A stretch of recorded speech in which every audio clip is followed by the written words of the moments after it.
still in the book of Exodus, and we need to go back just a second to chapter 13, verses 13 through 16, because it ends with a word that a lot of people avoid and perhaps is a controversial subject from the standpoint of today's society.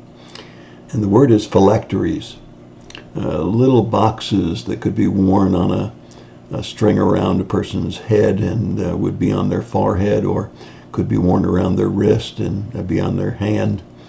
The phylacteries were a place where scripture was put, or some symbolism that was to remind them of God. Now, we get today about the big controversy about crosses, Christian crosses versus the Catholicism cross of a crucifix, versus wood cross versus metal gold cross, or perhaps a painting of the second coming of Christ, or something else. And there's a lot of controversy that goes on about those things, and that the key is not the object, the key is what it means to the person.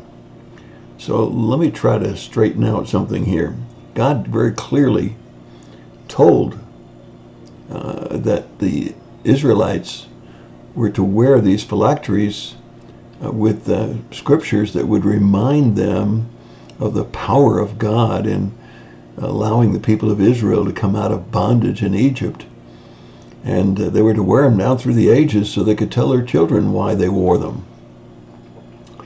We don't want to wear a cross because we want to look pious, or and when I say pious, I mean not humbly, but braggadociously, if you will.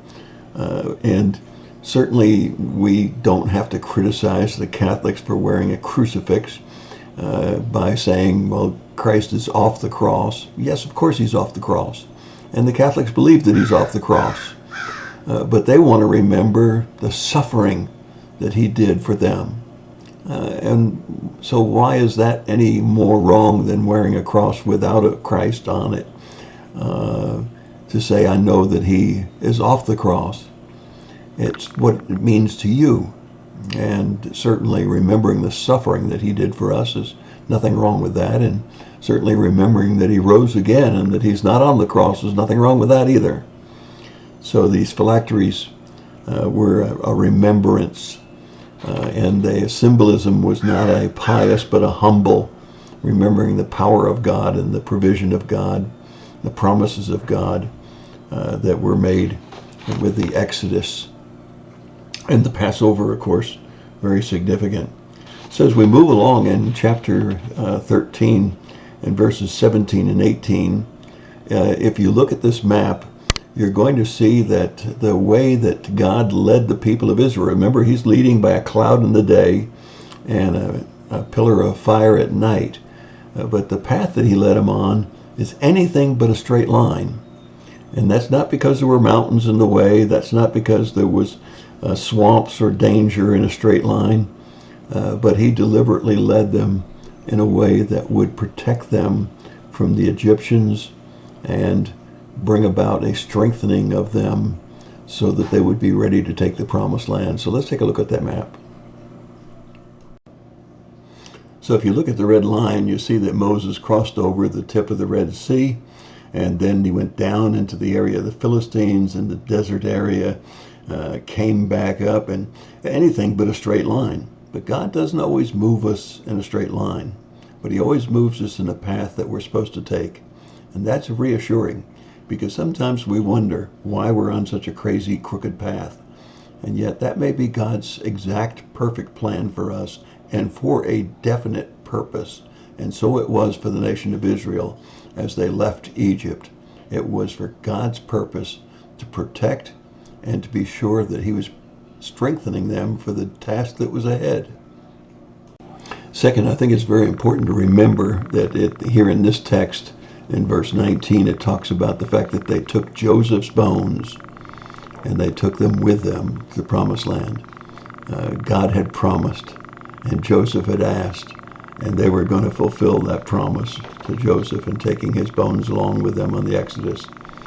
Finally, I think it's very important for you to understand the time frame of all of this, because you see, God said this ordinance of the Passover was going to be forever, and that it was an important ordinance.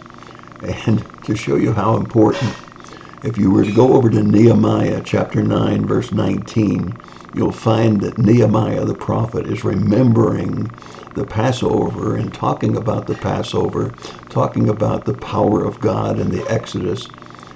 Now, if you don't know any history, that may not seem significant to you. But Moses is back at 1445 years before Christ. Nehemiah is 444 years before Christ. 1,000 years had passed, and yet they were still remembering as God had asked them to always remember. A festival, a celebration forever. The Exodus, which was typology for what Christ would do for us. He would deliver us from our sin, just as God delivered the nation of Israel from the Egyptian bondage. And that's my thought for the day. God bless you and have a great day.